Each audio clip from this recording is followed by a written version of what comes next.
Hey guys, Zach Knowles here from Old Family Horsemanship. I just went over a video on how to do a basic grooming. I'm not doing anything fancy on a horse. And now I'm going to go over basic saddling. Basically, this type of content that I'm presenting is to show you that an everyday person can do it. I'm not out here training anyone's horses or being a business. I help out buddies. I'm really good at groundwork. It's kind of my specialty. I'm working myself on riding and mounted shooting. But I just want to share my journey, since I've only been doing it for about 4 years, that anyone can do it if they practice and focus on it. And I get help from people like me, so I like to give forward. Anyway, saddling. We're gonna go with saddle pad.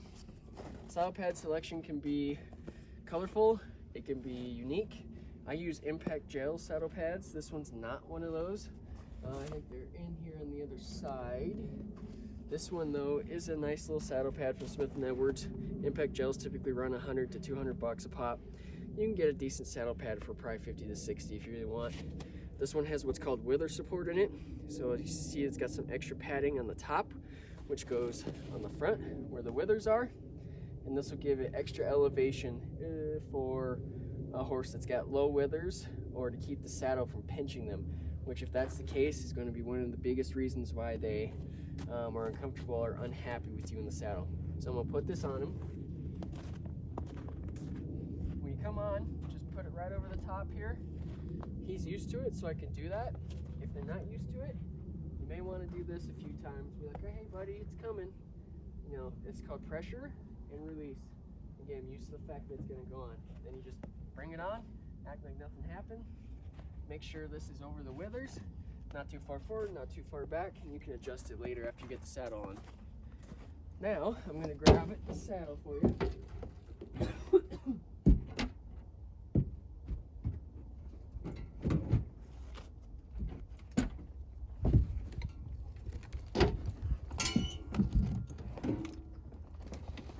Alright, so the saddle.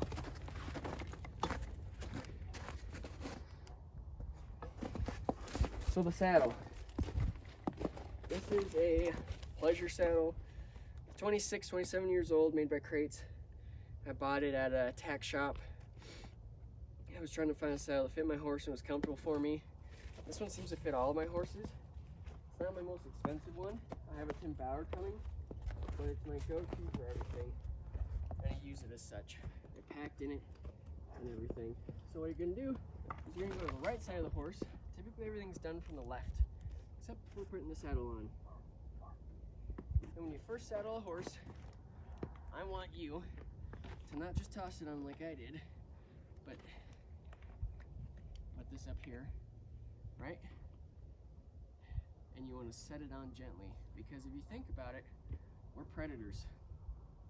They're prey animals. So stuff flopping around on them when they've never had it done before can indicate that they're about to be attacked. And that's why they spook and buck. And you're gonna let this down nice and slow. Then as far as your back cinch and your front one, you'll let them down nice and slow as well. And then make sure the saddle's positioned nicely, and push the saddle pad up into the horn, so that creates as much space as possible so they avoid getting pinched on their withers right here like I mentioned earlier. Then you're going to take this, and you're going to come underneath. Make sure you rub with your hand and arm underneath so they know it's coming. Grab the cinch and bring it up and touch them with it. If they're scared by it, hold it till they relax, which one of the methods was lowering their head, licking their lips, blinking their eyes, breathing out, cocking the leg. 5 major signs of relaxation. And let it go. And do it again a little bit tighter. Let it go. And you can do that even with the latigo here. You can put it through, pull it up, and let it all go, and so on and so forth. Now this isn't how to saddle your horse for the first time. I don't have a horse to do that with right now. Maybe one day I can show you guys that, but there is a specific method I use for it. to get them there. But these are all little things you can do, even with horses that have been saddled multiple times but are still kind of cinchy, especially that last piece. Put pressure and release will get them over that cinchiness. We're teaching them that they don't have to be afraid of the saddle.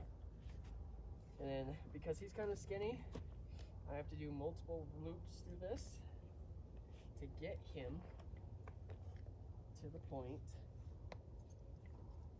that I can cinch it down and have a hole to stick the end through so it doesn't come off when I'm riding. Bring it up, put it right through here. Same thing with the back.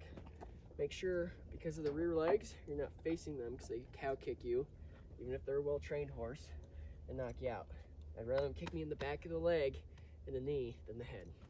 Bring it up, touch it, rub it around. For this back piece, you want about a 1/2 inch to 1 inch of space.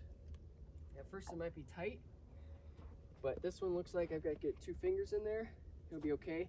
If most horses are going to buck or freak out when you get saddled, it's going to be because of this back cinch.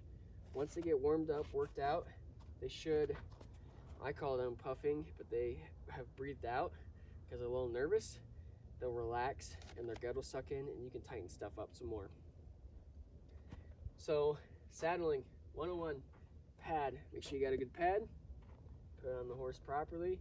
Saddle from the other side. Always make sure this is up. Don't act like a predator. They're a prey animal. Think like them. That's how you're going to lead them. Touch and release with the cinches. Both of them. Face away. Don't want to get kicked in the head by a cow kick. Okay? If you like this video, please hit subscribe and share and comment below for more.